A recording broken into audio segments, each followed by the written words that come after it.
സംശയമുള്ളത് കൊണ്ടല്ല, നിനക്ക് സമാധാനം കിട്ടാ വീട്ടിൽ പോയിരിക്കൂ. അല്ലാഹു തീരുമാനമെടുക്കട്ടെ. പടച്ചവനെ ആയിഷ ബീവിക്കെതിരായിരുന്നു തെളിവുകൾ മുഴുവനും ആയിഷയ്ക്ക് എതിരായിരുന്നു. എന്നാലും അല്ലാഹുവിന്റെ പ്രവാചകൻ പറഞ്ഞു, കുറച്ചു ദിവസം സമാധാനം കിട്ടാൻ നീ നിന്റെ വീട്ടിലേക്ക് പോ ആയിഷ. ആയിഷ ബീവി റളിയല്ലാഹു തആല നോക്കുമ്പോ തന്റെ പ്രിയപ്പെട്ട പിതാവ് മഹാനായ സയ്യിദുനാ അബൂബക്കർ സിദ്ദീഖ് റളിയല്ലാഹു തആല കടന്നു വരികയാ. വാപ്പാനെ കണ്ടപ്പോ ഓടിച്ചെന്ന് കെട്ടിപ്പിടിച്ച് കരയുന്നു. വാപ്പാ, ഞാൻ അല്ലാഹുവിന്റെ റസൂലിന്റെ ഭാര്യ, ഞാൻ മുത്തുനബിയുടെ ഭാര്യയാണ്. ഞാൻ വ്യഭിചരിക്കുമോ? ഞാൻ എങ്ങനെ വ്യഭിചരിക്കുമെന്ന് എന്റെ ഉപ്പയ്ക്ക് തോന്നുന്നുണ്ടോ? അബൂബക്കർ തങ്ങൾ മിണ്ടിയില്ല. വീട്ടിലേക്ക് ചെല്ലുമ്പോ 9.5 മാസക്കാലം ഗർഭം ചുമന്ന് മരണവേദനയുടെ വേദനയിൽ നിന്ന് പ്രസവിച്ച തന്റെ പ്രിയപ്പെട്ട ഉമ്മയുണ്ടല്ലോ, മക്കളുടെ കണ്ണ് നിറഞ്ഞ സഹിക്കാൻ കഴിയാത്ത ഉമ്മയുണ്ടല്ലോ. ആയിഷ ബീവി ഓടിച്ചെന്നിട്ട് കയ്യിൽ പിടിച്ചിട്ട് പറയുന്ന, ഉമ്മ, ഞാൻ നിരപരാധിയാ, ഞാനങ്ങനെ ചെയ്തിട്ടില്ല ഉമ്മ. ആയിഷയോടുമ്മ പറയുന്ന, മോളെ ആയിഷ, തെളിവുകൾ മുഴുവനും നിനക്കെതിരാ. തകർന്നുപോയി ആയിഷ. ആ പെണ്ണുണ്ടല്ലോ, ആ ചെറിയ പ്രായക്കാരിയായ ആയിഷ ബീവി ഉണ്ടല്ലോ, വീടിനകത്തേക്ക് കേറി പെണ്ണേ നരമ്പ് മുറിച്ചില്ല, തൂങ്ങാൻ തയ്യാറായില്ല, തോക്കാൻ തയ്യാറായില്ല. ഒരു നാട് മുഴുവനും തന്നെ തെറ്റുകാരിയാണെന്ന് മുദ്ര കുത്തിയപ്പോ ആയിഷ എന്ന് പറയുന്ന ചെറിയ പ്രായമുള്ള പെൺകുട്ടിയുണ്ടല്ലോ, വീടിനകത്ത് കയറി റൂമിനകത്തിരിക്കാൻ തുടങ്ങി. പടച്ചവനെ, ദിവസങ്ങൾ കടന്നുപോയി. ഓരോ ദിവസവും സുബഹിയുടെ നിസ്കാരം കഴിയുമ്പോ ആയിഷ ബീവി വീടിന്റെ വാതിലിൽ ഇങ്ങനെ നോക്കുകയാ. അല്ലാഹുവിന്റെ റസൂല് വരുന്നുണ്ടോ? മുത്തുനബി വരുന്നുണ്ടോ? ആഴ്ചകളോളം കഴിയുകയാണ്. അവസാനം ഒരു ദിവസം നോക്കുമ്പോ സുബഹി നമസ്കാരം കഴിഞ്ഞ് അല്ലാഹുവിന്റെ പ്രവാചകൻ തന്റെ വീട്ടിലേക്ക് കടന്നു വരികയാ. ഇറങ്ങി ഓടുകയാ ആയിഷ ബീവി റളിയല്ലാഹു തആല അൻഹ. അവിടുന്ന് ഇറങ്ങി ഓടുകയാണ്. പടച്ചവനെ, ഓടിച്ചെന്നിട്ട് മുത്തുനബിയുടെ കയ്യിൽ പിടിച്ചിട്ട് ആയിഷ ബീവി റളിയല്ലാഹു തആല അൻഹ ചോദിക്കുന്നു, നബിയേ, യാ റസൂലല്ലാഹ്, അല്ലാഹുവിന്റെ പ്രവാചകരെ, ഖുർആനിൽ ആയത്തിറങ്ങിയോ നബിയേ? അല്ലാഹുവിന്റെ പരിശുദ്ധമായ ഖുർആനിൽ ആയത്തിറങ്ങിയോ നബിയേ? ഞാൻ തെറ്റുകാരിയല്ലെന്ന് അല്ലാഹ് പറഞ്ഞു, ഞാൻ നിരപരാധിയാണെന്ന് അല്ലാഹ് പറഞ്ഞു. റസൂലുള്ളാഹ് പറഞ്ഞു, ആയിഷ, ജിബ്രീൽ ഖുർആനിന്റെ ആയത്തുമായിട്ട് വന്നു. ആയിഷ കെട്ടിപ്പിടിക്കുകയാണ്. റസൂലുള്ളാഹിനെ കെട്ടിപ്പിടിച്ചിട്ട് ചുംബിക്കുകയാണ്. അല്ലാഹുവിന്റെ റസൂൽ ചോദിച്ചു, ആയിഷ, എന്തേ ആയിഷ? അല്ലാഹുവിന്റെ പ്രവാചകനോട് ആയിഷ ബീവി പറയുകയാ, എനിക്കുറപ്പായിരുന്നു നബിയേ, ജിബ്രീൽ വരുമെന്ന്, ഖുർആനിന്റെ ആയത്തിറങ്ങുമെന്ന് എനിക്കുറപ്പായിരുന്നു നബിയേ.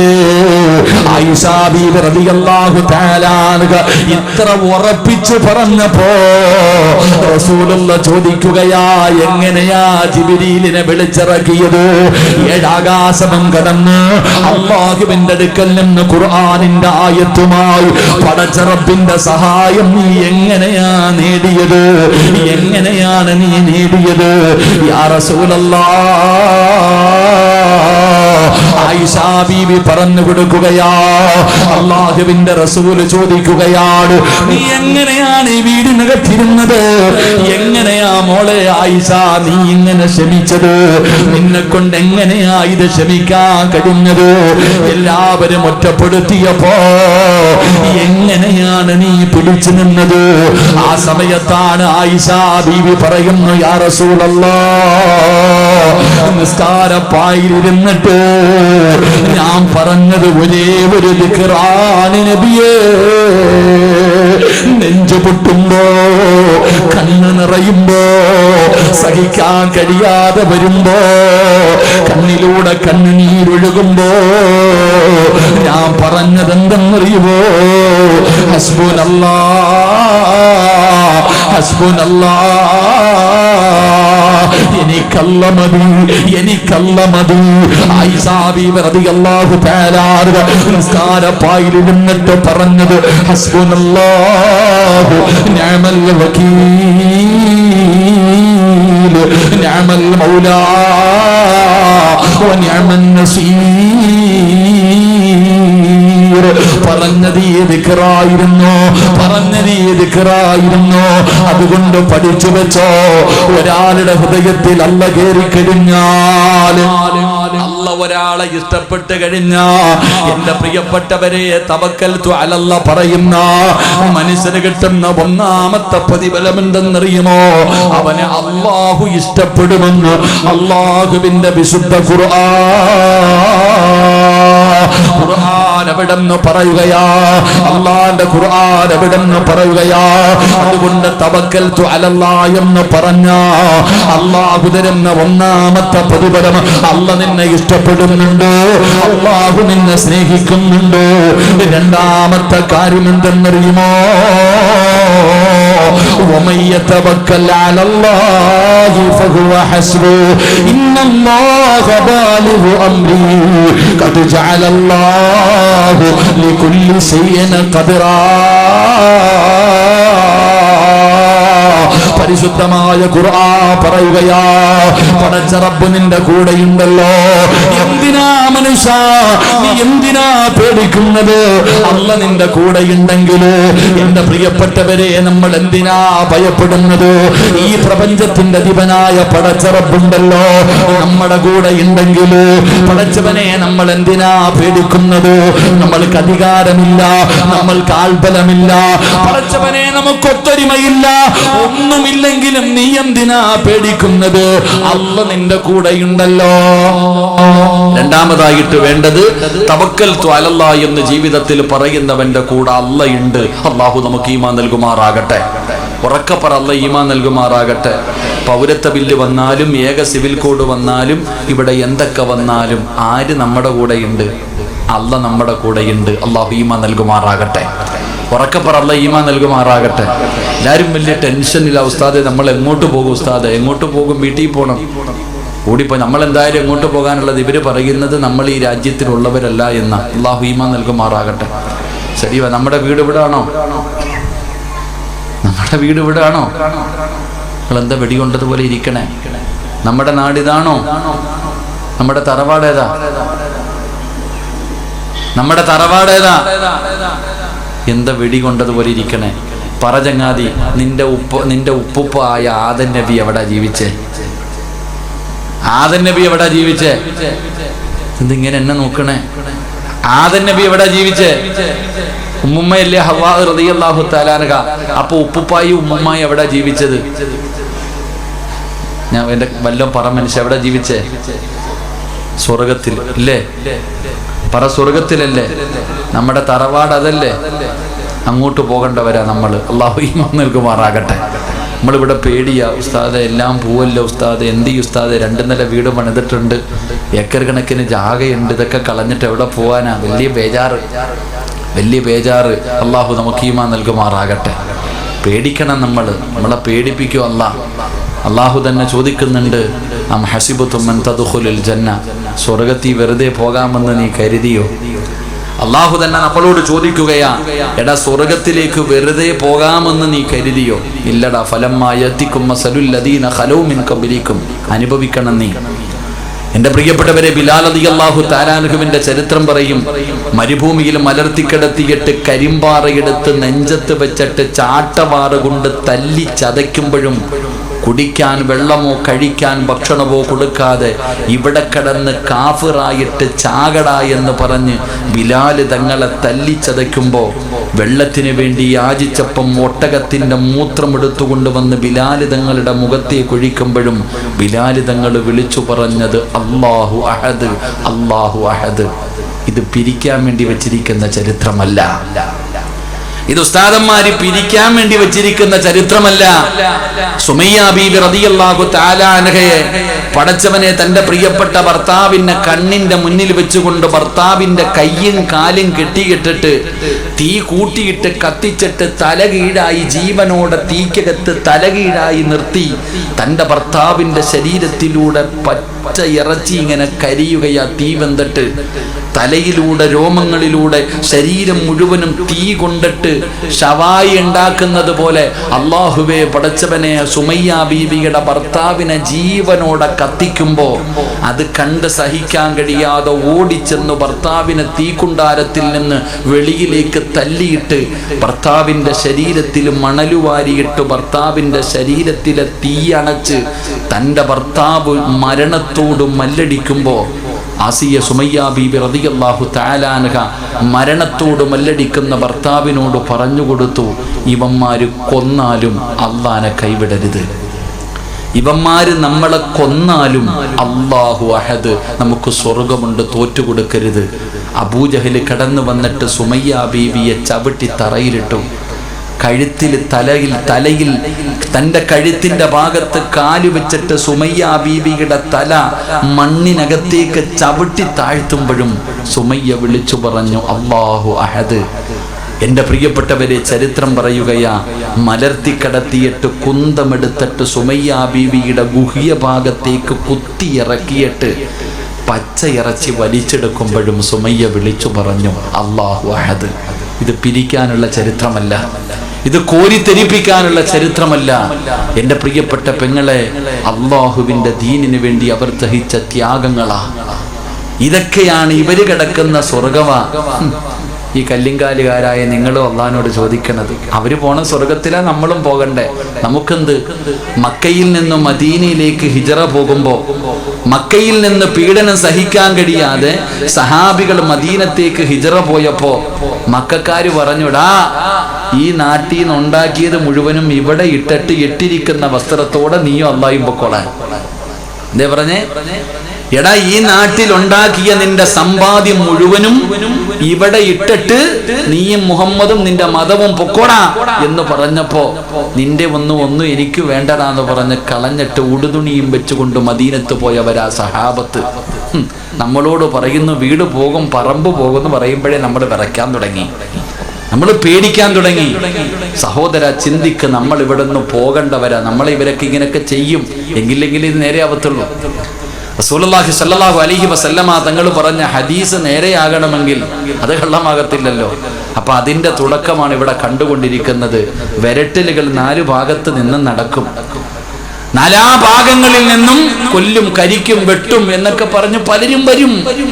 നമ്മൾ എന്ത് ചെയ്യരുത്? പേടിക്കരുത്. നമ്മളിങ്ങനെ ഓലപ്പടക്കങ്ങളൊക്കെ കാണിക്കുമ്പോഴേ വരണ്ടു തുടങ്ങിയ ഇനി അമുട്ടൊക്കെ വരുമ്പോ എന്ത് ചെയ്യും സഹോദര? ഇനി വലുതൊക്കെ വരാനുള്ളതല്ലേ ഉള്ളൂ. എൻ്റെ പൊന്നാര സഹോദരങ്ങളെ, നിങ്ങൾ അല്ലാഹ് ആരാന്ന് മനസ്സിലാക്ക്. പേടിച്ചോടല്ലേ, കയ്യാരി വിറയ്ക്കല്ലേ. നിങ്ങൾ അല്ലാഹ് ആരാന്ന് മനസ്സിലാക്ക്. മഹാനായ ആദരവായ പ്രവാചകൻ നബി മുഹമ്മദ് മുസ്തഫ സല്ലല്ലാഹു അലൈഹി വസല്ലമ തങ്ങള് മദീനയിലേക്ക് ഹിജറ പോകുകയാണെന്ന് അറിഞ്ഞപ്പോ ശത്രുക്കൾ മുഴുവനും വാടുവെടുത്തു കൊണ്ടുവന്നിട്ട് മുത്തി നബിയുടെ വീട് വളഞ്ഞു. ഇറങ്ങുമ്പോ വെട്ടിക്കൊന്നേക്കണം. ആരാണോ കാണുന്നത് അപ്പൊ തന്നെ വെട്ടിക്കൊള്ളണം. എല്ലാവരും വാള് പിടിച്ചുകൊണ്ട് പ്രവാചകന്റെ വീട് വളഞ്ഞിരിക്കുകയാണ്. വീടിനകത്താണെങ്കിൽ അള്ളാഹുവിന്റെ പ്രവാചകൻ സ്വല്ലല്ലാഹു അലൈഹി വസല്ലമ തങ്ങളും മഹാനായ അലി ഇബ്നു അബീ താലിബ് റളിയല്ലാഹു തആല അൻഹു. മുത്ത് നബി ചോദിച്ചു, അലിയാര് തങ്ങളോട് ചോദിച്ചു, നീ ഇവിടെ കിടക്കോ? അലിയാര് തങ്ങളോട് ചോദിച്ചു, നീ ഇവിടെ കിടക്കോ? അലിയാര് തങ്ങളുടെ ധൈര്യം പഠിക്കേണ്ടത്. ഞാൻ ഇവിടെ കിടക്കും നബി, എനിക്കെന്താ? അള്ളാന്റെ റസൂൽ സല്ലല്ലാഹു അലൈഹി വസല്ലമ തങ്ങൾ കടന്ന സ്ഥലത്ത് അലിയാര് തങ്ങളെ കിടത്തി. പ്രവാചകൻ യാത്രയ്ക്ക് വേണ്ടി തയ്യാറായപ്പോ അല്ലാഹ് ആരാന്ന് പഠിക്കണം മുസ്ലിം ആദ്യം. നിനക്ക് ഇതുവരെ അല്ലാഹി തിരിഞ്ഞിട്ടില്ല. അല്ലാഹ് ആരാണെന്ന് നീ പഠിക്ക്. മുഖറബുൽ അംലാഖ് മലക്ക് ജിബ്രീൽ അലൈഹിസ്സലാം ഇറങ്ങി വന്നിട്ട് അല്ലാഹുവിന്റെ പ്രവാചകൻ സല്ലല്ലാഹു അലൈഹി വസല്ലമ തങ്ങളോട് പറഞ്ഞു കൊടുത്തു, നബിയെ, യാത്രയ്ക്ക് വേണ്ടി ഇറങ്ങുമ്പോ ഒരു പിടി മണ്ണ് വാരണം, കയ്യിൽ ഒരു പിടി മണ്ണ് വാരിയിട്ട് അല്ലാഹുവിന്റെ പരിശുദ്ധമായ ഖുർആനിൽ സൂറത്തു യാസീൻ വജഅൽനാ മിൻ ബൈനി ഐദീഹിം സദ്ദ ഖുർആൻ പറയുന്നു. മുത്തുനബിയോട് പറഞ്ഞു, നബിയെ, യാസീനിലെ ഈ ആയത്ത് ഓതണം, എന്നിട്ട് മണ്ണിലൂതിയിട്ട് വാതിൽ തുറക്കണം, ഒറ്റ ഏറെറിയണം, ഇറങ്ങിപ്പൊക്കോണം. അള്ളാഹു ഈമാൻ നൽകുമാറാകട്ടെ. നബി സല്ലല്ലാഹു അലൈഹി വസല്ലമ തങ്ങൾ അരിയാര് തങ്ങളെ പിടിച്ച് കിടത്തിയിട്ട് ജിബ്രീൽ AK-47 അല്ല കൊണ്ടു കൊടുത്തത്. ആദ്യം മനസ്സിലാക്കട പൊട്ട. അപ്പോൾ മനസ്സിലാക്കേണ്ടത് ബോംബും അമുട്ടും തോക്കും ഒന്നുമല്ല കൊടുത്തേ, ഒരു പിടി മണ്ണ് വാരാൻ പറഞ്ഞു. അതിനകത്ത് എന്താ ഉള്ളേ? ഒരു പിടി മണ്ണ് വാരിയിട്ട് ഖുർആനിലെ യാസീനിലെ ഒരു ആയത്തോതണം, വാതിൽ തുറന്നെറിയണം, എന്നിട്ട് അവന്റെ കണ്ണിന്റെ മുന്നിൽ കൂടെ ഇറങ്ങി പോകാനാ പറഞ്ഞത്. അള്ളാഹുവിന്റെ റസൂല് പോയില്ലേ? അല്ലാഹ് ഈമാൻ നൽകുമാറാകട്ടെ. അതാ മനസ്സിലാക്കണം, ഇതാണ് അല്ലാഹ്. നബി സല്ലല്ലാഹു അലൈഹി വസല്ലമ തങ്ങൾ അവരുടെ കണ്ണിന്റെ മുന്നിലൂടെ ഇറങ്ങിപ്പോയി. അബൂബക്കർ സിദ്ദീഖ് തങ്ങൾ വാഹനവുമായിട്ട് കാത്തു നിൽക്കുകയാ. അവസാനം റസൂലുള്ളാഹി ചോദിച്ചു, അബൂബക്കർ, നീ എന്റെ കൂടെ വരുന്നുണ്ടോ? ഞാൻ റെഡിയാ നബി, എല്ലാം റെഡിയാക്കി നിൽക്കുക. വരുന്നുണ്ടോ? ചാടി കൂടെ കയറി. രണ്ടുപേരും കൂടെ പോകുന്ന വഴിയിലാണ് ശത്രുക്കൾ അറിഞ്ഞ് ഓടാൻ തുടങ്ങി. നാലാ ഭാഗങ്ങളിലും കണ്ട കൊല്ലാൻ ഓർഡറിട്ടു. ജനങ്ങൾ മുഴുവനും ഓടുകയാ. നബി സല്ലല്ലാഹു അലൈഹി വസല്ലമ തങ്ങളും അബൂബക്കർ സിദ്ദീഖ് റളിയല്ലാഹു തആല അൻഹു രണ്ടുപേരും കൂടെ ഗുഹയ്ക്കകത്തിരിക്കുമ്പോ, എന്റെ പ്രിയപ്പെട്ട സഹോദരങ്ങളെ, സൗറ ഗുഹയ്ക്കകത്തിരിക്കുന്ന അബൂബക്കർ സിദ്ദീഖ് റളിയല്ലാഹു തആല അൻഹു വിറയ്ക്കാൻ തുടങ്ങി. കയ്യും കാലും പേടിച്ചിട്ട് വിറയ്ക്കുന്നു. റസൂലുള്ളാഹി തങ്ങൾ ചോദിച്ചു, എന്തേ അബൂബക്കറെ വിറയ്ക്കണേ? നബിയേ, ഗുഹയുടെ മുകളിൽ ശത്രുക്കൾ എത്തിക്കഴിഞ്ഞു. അവന്റെ കയ്യിലിരിക്കുന്ന വാളിന്റെ വെളിച്ചം ഇതിനകത്ത് അടിക്കുക. അവന്റെ കയ്യിലിരിക്കുന്ന വാളിന്റെ വെളിച്ചം ഈ ഗുഹയ്ക്കകത്ത് അടിക്കുന്നുണ്ട്. അവനൊന്ന് താഴേക്ക് നോക്കിയാൽ നമ്മളെ പിടിക്കും. നമ്മുടെ ആ സമയത്താണ് അല്ലാഹുവിന്റെ പ്രവാചകം പറയുന്നു, ഇദ്ഹുമാ ഫിൽ ഗാർ ഇദ് യഖൂലു ലിസാഹിബിഹി ലാ തഹ്സൻ ഇന്നല്ലാഹ മഅനാ. ഇത് ഖുർആൻ പറഞ്ഞതാ, ഇത് അല്ലാഹുവിന്റെ ഖുർആൻ പറഞ്ഞതാ. അല്ലാഹുവിന്റെ പ്രവാചകം പറയുന്നു, അബൂബക്കറെ, അല്ലാഹ് നമ്മുടെ കൂടെ ഇല്ലേ അബൂബക്കറെ? നമ്മൾ രണ്ടുപേരും മാത്രമല്ലല്ലോ, മൂന്നാമനായിട്ട് അല്ലാഹു ഉണ്ടല്ലോ. അതാ പ്രവാചകൻ അവിടെന്ന് പറയുകയാണ്, അല്ലാഹ് നമ്മുടെ കൂടെ ഉണ്ടല്ലോ അബൂബക്കറെ, പിന്നെ എന്തിനാ നമ്മൾ പേടിക്കുന്നത്? ആ മുകളിൽ നിൽക്കുന്നവൻ തന്റെ കാലില് നോക്കണമെങ്കിൽ അവൻ തീരുമാനിച്ചാ പോരാ. റസൂലുള്ളാഹി തങ്ങൾ പറഞ്ഞു കൊടുക്കാം, അല്ലാഹ് നമ്മുടെ കൂടെയുണ്ട്, പിന്നെ എന്തിനാ പേടിക്കണേ? അവന്റെ കാലി നോക്കണമെങ്കിൽ അവൻ തീരുമാനിച്ചപ്പോൾ അല്ലാഹ് തീരുമാനിക്കണം. അല്ലാഹ് നമ്മുടെ കൂടെ ഉണ്ടല്ലോ. ലാ തഹ്സൻ ഇന്നല്ലാഹ മഅനാ. അല്ലാഹു നമുക്ക് ഈമാൻ നൽകുമാറാകട്ടെ. അതുകൊണ്ട് സഹോദര, മുസ്ലിമാണോ, ഈമാനുണ്ടോ, അല്ലാഹയെ വിശ്വാസമുണ്ടോ, അല്ലാഹ് മതി നിനക്ക്. അല്ലാഹ് നിന്റെ കൂടെയുണ്ട്. ആരൊക്കെ എന്തൊക്കെ ചെയ്താലും അല്ലാഹ് നമ്മുടെ കൂടെ ഉണ്ടെങ്കിൽ നിനക്ക് ഇത്ര പേടി എന്താ മനുഷ്യൻ? ഞാൻ അതാ ചിന്തിക്കണേ. നമ്മൾ എന്തിനാ ഇങ്ങനെ പേടിക്കണേ? ജനിച്ചപ്പോ തന്നെ മയ്യത്ത് നിസ്കാരത്തിന് ബാങ്ക് വിളിക്കുവോ? മയ്യത്ത് നിസ്കാരത്തിന് ബാങ്ക് ഇഖാമത്തും വിളിക്കാറുണ്ടോ? ഇല്ല. നീ ജനിച്ചപ്പോ തന്നെ അത് വിളിച്ചു വെച്ചിരിക്കുകയാ. പള്ളിയിൽ പോയി നിസ്കരിക്കുമ്പോൾ 5 നേരം ബാങ്കും കൊടുക്കും, ഇഖാമത്തും കൊടുക്കും. പക്ഷെ മയ്യത്ത് നിസ്കാരത്തിന് മുമ്പ് ബാങ്കും വിളിക്കൂല, ഇഖാമത്തും കൊടുക്കൂല. അതുള്ളത് നീ ജനിച്ചപ്പോ തന്നെ ഒരു ചെവിയിൽ ബാങ്ക്, അടുത്ത ചെവിയിൽ ഇഖാമത്ത്. കാരണം നീ മരിച്ച ഇത് വിളിക്കാൻ സമയമില്ല, കുളിപ്പിച്ചു കുഴിച്ചിട്ടോണം. ഇതാണ് നമ്മുടെ ജീവിതം. ഇങ്ങനെ നേർച്ചക്കോഴികളെ പോലെ നടക്കണം. നമുക്ക് എന്താ പേടി? അള്ളാഹു നമുക്ക് ഈമാൻ നൽകുമാറാകട്ടെ. ഇതിനാ പേടിക്കണേ? അല്ലാഹ് നമ്മുടെ കൂടെ ഇല്ലേ ചെറുപ്പക്കാരാ? മോനെ, അല്ലാഹ് കൂടെ ഉണ്ടെങ്കിൽ യാതൊരു ഭയവും വേണ്ട, ഒരു പേടിയും വേണ്ട. ജീവിതത്തിൽ ഇനി എന്തു വന്നാലും അല്ലാഹ് മതി നമുക്ക്. അള്ളാഹു ഈമാൻ നൽകുമാറാകട്ടെ. അള്ളാഹു ഈമാൻ നൽകുമാറാകട്ടെ. പക്ഷെ പറയാൻ എളുപ്പമാ. പക്ഷെ അത് ജീവിതത്തിൽ, ഹൃദയത്തിൽ ഉറയ്ക്കണമെങ്കിൽ എന്തു പറയണം? തവക്കൽതു അലല്ലാഹ് പറയണം. പെങ്ങളെ പറയാൻ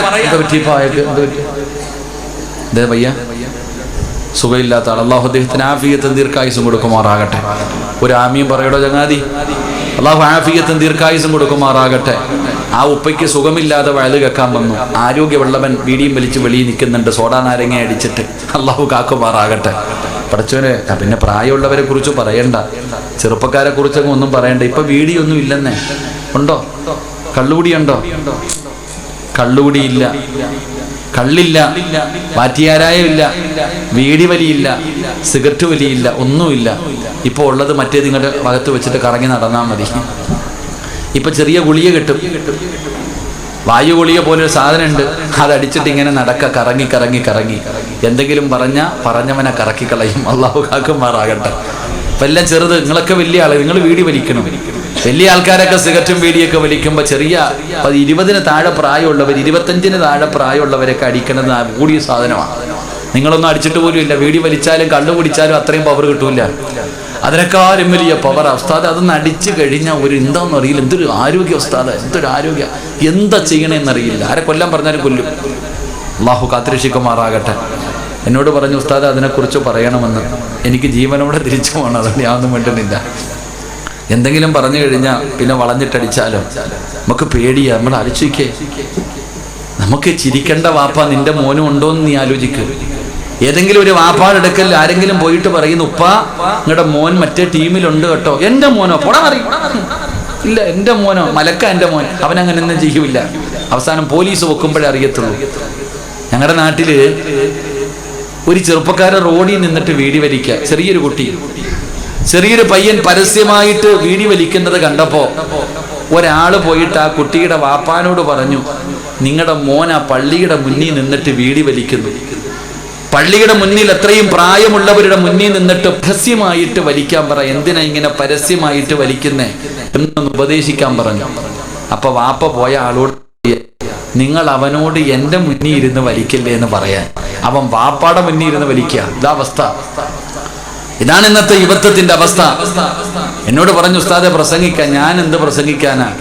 സ്വന്തം തന്തയ്ക്കും തള്ളയ്ക്കും ഇല്ലാത്ത വിഷമം എന്തിനാ എനിക്ക്? പാപ്പായ്ക്കും ഉമ്മായ്ക്കും ഇല്ലല്ലോ ഉത്തരവാദിത്തം. എടാ, പണ്ടുള്ള കുട്ടികൾ 8 മണിക്ക് മുമ്പ്, മഗ്രിബിന് മുമ്പ് വീട്ടിൽ കയറും അല്ലേ? മഗ്രിബിന് മുമ്പ് കൂടിപ്പോയ ഇശാ നിസ്കാരം കഴിയും. 8 മണി 8:30 വീടിനകത്ത് ആണും പെണ്ണും കയറിയിട്ട് ഹാജരിൽ ഒപ്പിട്ടിരിക്കണം. ഇന്നോ 12 മണിക്ക് 1 മണിക്ക് ഇതിലെ തേരാപ്പാര നടക്കും. 50 വയസ്സുകാരനല്ല. കാരണം ഉമ്മാനോട് ചോദിച്ചാൽ പറയും ജോലിക്ക് പോയതാ, രാത്രി ജോലി. അള്ളാഹു കാക്കുമാറാകട്ടെ. കാരണം 5-6 പെങ്ങന്മാരെ കെട്ടിക്കാനുണ്ട്, വീട് വെക്കണല്ലേ. അതുകൊണ്ട് സഹോദര സഹോദരി, വെറുതെ പ്രസവിച്ചാൽ മാത്രം പോരാ, അതിനെ പോറ്റാൻ കൂടെ പഠിക്ക്. മക്കളെ നന്നാക്ക്. നിനക്ക് സമയമില്ല മോന്റെ കാര്യം നോക്കാൻ. മോൻ മുടിയും വളർത്തി പറവയെ പോലെ നടക്കുന്നു. ഇന്ന് വരെ നീ പറഞ്ഞിട്ടുണ്ടോ വെട്ടാൻ? പെണ്ണ് കെട്ടടാന്നാ പറയണ അവൻ്റെ അടുത്ത്. നാലിച്ചയ്ക്ക് അള്ളാഹു നമുക്ക് ഈമാൻ നൽകുമാറാകട്ടെ. ഭർത്താവെങ്ങാണം മക്കളെ ഉപദേശിച്ച ഉമ്മ കയറിയിട്ട് ഇടയ്ക്ക് നിന്നിട്ടും വേണ്ട വേണ്ട വേണ്ട വേണ്ട, എൻ്റെ പൊന്നു മോൻ അവനെ ഒന്നും ചെയ്യരുത്. നാളെ നിന്റെ നെഞ്ചത്ത് അവൻ കയറി നിൽക്കും പരലോകത്ത്. അള്ളഹാനോട് പറയും, പടച്ചവനെ കാല് പൊള്ളുന്നു, അള്ളാഹ് എൻ്റെ ഉമ്മച്ചിയെ ഒന്ന് മലത്തി കടത്തിത്താ, നെഞ്ചത്ത് തന്നെ ഞാൻ നിൽക്കുക. അള്ളാഹ് എന്നെ നശിപ്പിച്ചത് ഈ തള്ളയാണ്. എന്നൊക്കെ അള്ള പിടിച്ചിർത്തും പാപ്പ. വേറെ ഒന്നും വേണ്ട. നിങ്ങളുടെ മക്കള് തന്നെ അള്ളഹാനോട് പറയും, എന്നെ നശിപ്പിച്ചത് ഇവരാ. ഞാൻ ചെറുക്കനാപ്പാ, ചെറിയ കുട്ടിയാ. ഞാൻ തെറ്റ് ചെയ്യുമ്പോൾ ഉപദേശിക്കേണ്ടത് ഇവരല്ലേ. ഞാൻ വാശി കാണിക്കും. മുടിവെട്ടി നടന്നു. സിനിമയുടെ സ്റ്റൈലുകൾ കണ്ടപ്പോ എല്ലാരും മുടിവെട്ടുന്ന കണ്ടപ്പോ ഞാനും വെട്ടി. വീട്ടിൽ ചെന്നപ്പോ ഇവരെന്നോട് വെട്ടാ മുടി വെട്ടിട്ട് പാടാ. ഞാൻ കരഞ്ഞപ്പോ ഇവര് പറഞ്ഞു, പോട്ടം മോനെ നടന്നോളാം ഇങ്ങനെ തന്നെ. അള്ളാഹുടെ മുന്നിൽ പിടിച്ചു നിർത്തുമ്പോ അവിടെ വെച്ച് കാണാം. അള്ളാഹു ഈമാൻ നൽകുമാറാകട്ടെ. അള്ളാഹു നമ്മുടെ മക്കളെ യുവത്വത്തിന് അള്ളാഹു കാത്തിരക്ഷിക്കുമാറാകട്ടെ. എൻ്റെ പ്രിയപ്പെട്ട സഹോദരങ്ങളെ സഹോദരിമാരെ, ഞാൻ പറഞ്ഞു വന്നത്, അള്ളാഹു നമുക്ക് മതിയായവനാകും. ജീവിതത്തിൽ തവക്കൽതു അലല്ലാഹ് പറഞ്ഞു കഴിഞ്ഞാൽ അള്ളാഹ് നമ്മുടെ കൂടെയുണ്ട്. പിന്നെ നമ്മൾ ആരെയും പേടിക്കണ്ട. നമുക്ക് അള്ളാഹു തന്നെ സർവ്വതും സാധിച്ചു തരും. അള്ളാഹു നമുക്ക് ഈമാൻ നൽകുമാറാകട്ടെ. മഹാനായ നബി മുഹമ്മദ് മുസ്തഫ. 10 മണിയായില്ലേ? വാച്ചി നോക്കുമ്പോൾ തന്നെ ചിലരിങ്ങനെ നോക്കും, എന്നെയും നോക്കും. വാച്ചിലും നോക്കുന്നു, എന്നെയും നോക്കുന്നു. ചിലർ കോട്ടുവായിട്ട് കാണിക്കുന്നു, ഉസ്താദെ ഉറങ്ങാറായെന്ന്. 10 മണിയായി, എന്ത് വേണം പറയടോ? എന്ത് വേണം? എനിക്ക് നാളെ ഇനി മലപ്പുറത്താ പരിപാടി, വേറെങ്ങും പോകാനില്ല. എന്ത് വേണം? 11, 12 ലേലം വിളി വല്ലതും ഉണ്ടോ? അപ്പാ ഇൻഷാ അല്ലാഹ് അൽഹംദുലില്ലാ. ഒരു അരമണിക്കൂറോടെ പൊക്കൂടെ? ഇതെന്താ മാസ്ക് ഇട്ടിട്ട് എനിക്കൊന്നും കേൾക്കണില്ല, പറയും ഇരുന്നൂടെ? എന്തായാലും ഇൻഷാ അല്ലാഹ് നാളെ എത്ര മണിക്കാ റാത്തീബ്? 10 ചോറൊക്കെ ഉണ്ടോ? എങ്ങനെ ബിരിയാണിയാ? അല്ലാഹുവേ, ഇങ്ങനെ ആയോ? പൂച്ച നല്ല ബിരിയാണിയൊക്കെ ഉണ്ടായിരുന്ന നാടല്ലേ. ഇപ്പൊ എന്ത് തേന എന്താ? സുബ്ഹാനല്ലാഹ്. സാധാരണ ഇങ്ങനത്തെ മജ്ലിസിന്റെ ലാസ്റ്റ് ദിവസമല്ലേ ഇതൊക്കെ കൊടുക്കുന്നത്. അല്ലാഹു അഅലം. അപ്പൊ ഇവർക്കൊന്നും ഒന്നുമില്ല, പാവമില്ലേ? വയല് കേൾക്കാൻ വരുന്നവരെ കേട്ടിട്ട് വെക്കണം. മാറ്റമൊക്കെ വരുത്തണം കേട്ടാ. അല്ലാഹു ഈമാൻ നൽകുമാറാകട്ടെ. പറ 3 സ്വലാത്ത്. സ്വല്ലല്ലാഹു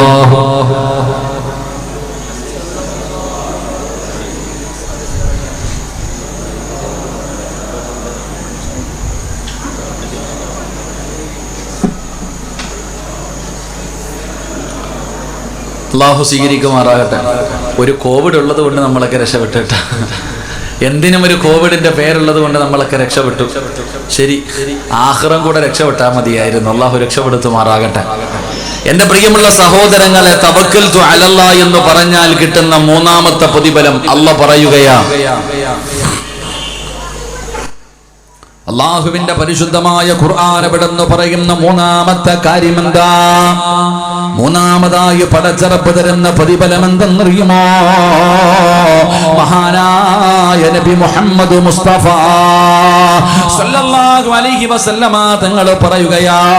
അല്ലാഹുവിന്റെ പരിശുദ്ധമായ ഖുർആൻ പറയുന്നു, ഇന്നഹു ലൈസ ലഹു സുൽത്താനുൻ അലല്ലദീന ആമനൂ വഅലാ റബ്ബിഹിം യതവക്കലൂൻ. ഇന്നമ സുൽത്താനു അലല്ലദീന യതവല്ലൗനഹു വല്ലദീന ഹും ബിഹി മുശ്രികൂൻ.